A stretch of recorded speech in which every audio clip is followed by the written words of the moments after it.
আসসালামু আলাইকুম। নতুন আরো একটি ভিডিও নিয়ে আপনাদের সবাইকে স্বাগতম জানাচ্ছি। তো আজকের এই ভিডিওতে আমরা আরো কিছু বিষয়বস্তু দেখব। তো আজকে আমরা একটা কাজ করব। ১ম এই এখানে এই সবগুলো পার্টের নেভিগেশন এর আমরা নেম দিয়ে দিব, হ্যাঁ? এতে করে হবে কি ইন ফিউচার এ যদি আপনি এখানে কাজ করেন বা কেউ যদি কাজ করে সিম্পলি এই নেভিগেশন এ গেলে বা স্ট্রাকচার এ গেলে প্রত্যেকটা আইটেমের সে নাম জানতে পারবে, হ্যাঁ? তো যেমন এখানে যদি আমরা যাই, এখানে আমরা দেখতে পাবো যে এটা হচ্ছে মেইন কন্টেইনার।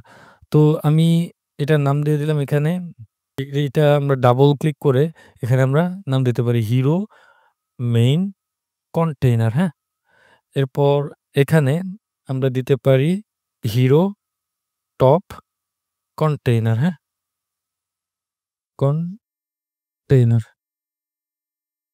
সো এগুলো বিষয় এখন এখানে কিন্তু আমরা ওই যে এই কন্টেইনারের ভেতরে আরো ২ টা কন্টেইনার আছে দ্যাট মিনস এই লেফট সাইড এবং রাইট সাইড আছে। তো এখানে আমরা এটার নাম দিয়ে দিতে পারি হিরো টপ লেফট। ঠিক আছে? এরপর এটাকে আমরা পেস্ট করে আমরা এখানে আবার নাম দিয়ে দিতে পারি হিরো টপ রাইট। সো এখান থেকে আমরা জাস্ট দিয়ে দিলাম। এরপর আমরা এখানে দিতে পারি হিরো বটম। ঠিক আছে?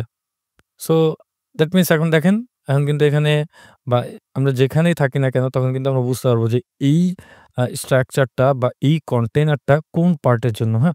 আমরা কিন্তু ইজিলি বুঝতে পারবো। সো এখানেও আমরা সেম কাজটা করব। এখানে দিব সার্ভিসেস, হ্যাঁ? এরপর এটার ভেতরে যে কন্টেইনার গুলো আছে যেমন এটা হচ্ছে সার্ভিসেস টপ।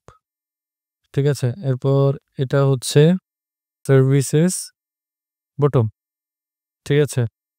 সো আর এটা হচ্ছে আপনার ধরেন সার্ভিসেস বা এগুলো দেওয়ার দরকার নেই। এটা স যেটা যেরকম আছে এরকমই থাকুক। এখানে আসলেই যে কেউ বুঝতে পারবে। বাট ১ম যে বিষয়গুলো সেগুলো কিন্তু দিয়ে নিবেন, হ্যাঁ? যেমন এখন কিন্তু আমাদের এগুলো কিন্তু আমাদের নেভিগেট করতে অনেকটা সুবিধা হবে, হ্যাঁ? আমাদের আর বারবার একটা করে খোঁজার প্রয়োজন পড়বে না যে এইটা কিসের, ওইটা কিসের। সো স্ট্রাকচার এর কাজ আসলে অনেক, হ্যাঁ? তো এইখানে আমরা দিলাম ধরেন business in 6th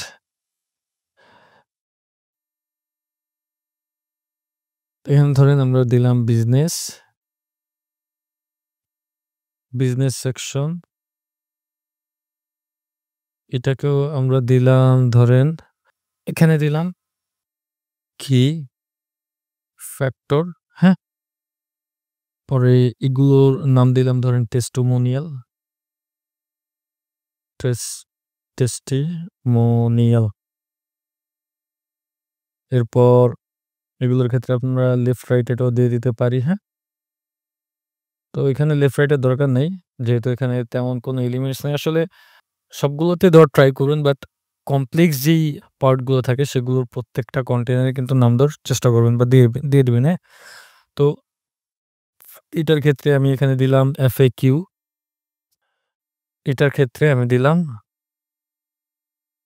hour block. এরপর এখানে দিলাম আওয়ার ব্লক টপ। এরপর এটার ক্ষেত্রে দিলাম our block bottom. So that's it. দেখেন এখন কিন্তু আমাদের এই স্ট্রাকচারটা যখনই আমরা ওপেন করব যেখানেই থাকি না কেন আমরা জাস্ট ওপেন করলে এখন কিন্তু আমরা ইজিলি বুঝতে পারবো যে আসলে কোন কন্টেইনার কিসের জন্য। সো সবসময় ট্রাই করবেন এগুলো নেমিং গুলো দিয়ে দেওয়ার। তাহলে সেক্ষেত্রে আপনাদের অনেক সুবিধা হবে। বা ইন ফিউচার যে কেউ কাজ করুক না কেন সে আপনার কাজের কোয়ালিটি সম্পর্কে একটা পজিটিভ ধারণা রাখবে, হ্যাঁ? তো এখন আমরা সিম্পলি এটাকে পাবলিশ করে দিলাম। এখানে আমরা কোনো চেঞ্জেস দেখতে পাবো না। এখানে দেখতে পাবো যা আছে সব সেম টু সেমই আছে। তো এই ছিল আজকের বিষয়। আজ এই পর্যন্তই। নেক্সট আমরা আমাদের এই হোম পেজটাকে রেসপন্সিভ করব। পুরো পেজটাকে রেসপন্সিভ করব, হ্যাঁ? সো আমরা ট্যাবের জন্য, মোবাইলের জন্য রেসপন্সিভ করব। আজ এই পর্যন্তই। আসসালামু আলাইকুম।